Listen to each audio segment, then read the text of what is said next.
Now Joshua made the second attempt to subdue the city of Ai. And this time, with God's help, he was successful.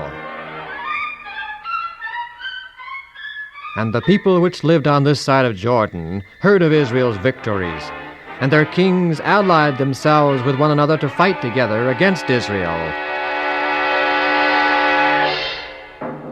But the ruler of Gibeon had another plan. With Jericho and Ai both taken and destroyed by Israel, it's obvious that we're next. If Jericho and Ai couldn't stand against Israel, what hope have we in Gibeon?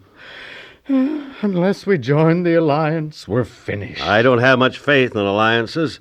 Treacherous friends are worse than honest enemies. But what do you propose to do? Oh, surely you're not thinking of giving up without a fight? The sword is not always the best weapon. I don't understand. Then listen carefully. Here's what we must do.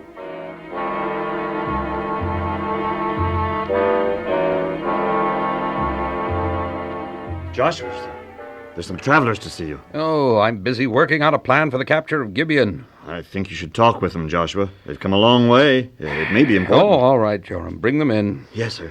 Oh, how Moses stood the life of a leader for 40 years, I'll never know. Never a moment's peace.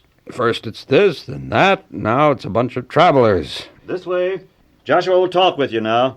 But only for a few minutes. He's very busy. Greetings, Joshua.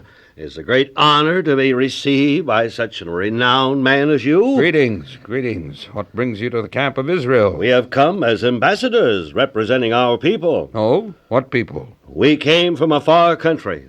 We came because we have heard of the mighty deeds done by your God. We marveled at how he brought you out of Egypt and preserved your people in the wilderness. We learnt of your great victories over King Sihon and King Og of Bashan. I'm sure you haven't come here simply to congratulate us. You have a keen mind as well as a keen sword, Joshua. We have come because we wish to make an alliance with Israel. An alliance?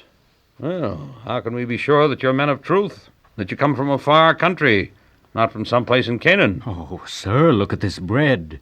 See how moldy and dry it is?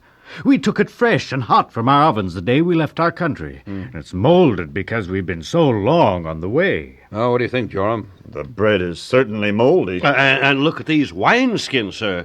They were new when we left home, but they are now torn. And our clothes. Look how shabby the long journey has made them.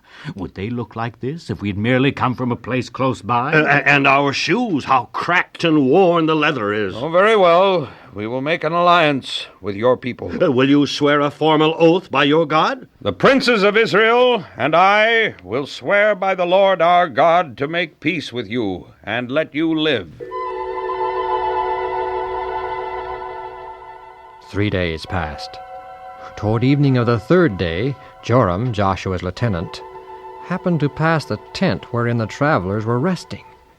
Stunned by the very first words he overheard, he stopped to listen to what else they might say.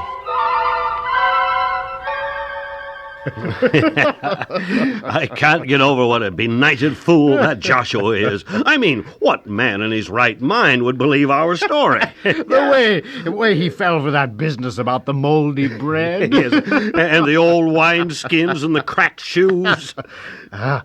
But there's only one thing that bothers me. Oh, what's that? Well, they're bound to find out sooner or later that we're from Gibeon. And then what? But that's the beauty of my whole scheme.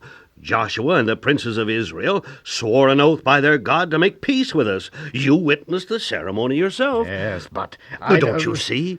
They swore by their God to treat us as allies. So, when they find out that we're from Gibeon, they won't be able to do anything about it. I'm sure they'll hang us and destroy the city. Nonsense. These people are so afraid of their God, they won't dare to lay a finger on us. Well, I hope you're right.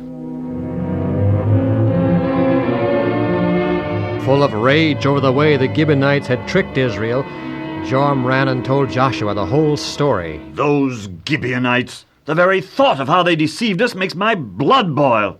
I say we hang their ambassadors and march out to destroy their city. If it were only that simple. But the princes and I swore an oath by the Lord. We're not bound by it. They lied to us. We swore to let them live. We swore by the Lord. Surely you're not going to let them get away with it. We'd be the laughingstock of all Canaan. No, I'm not going to let them get away with it. Get an armed guard and bring them here. Yes, sir.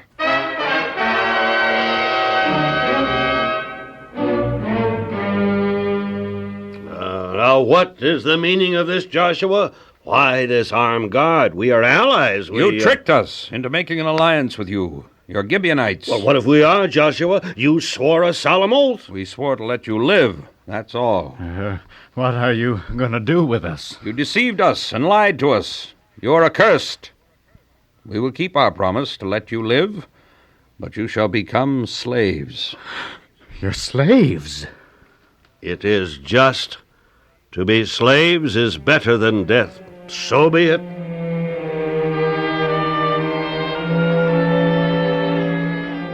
And Joshua made the Gibeonites hewers of wood and drawers of water for the congregation and for the altar of the Lord, even unto this day.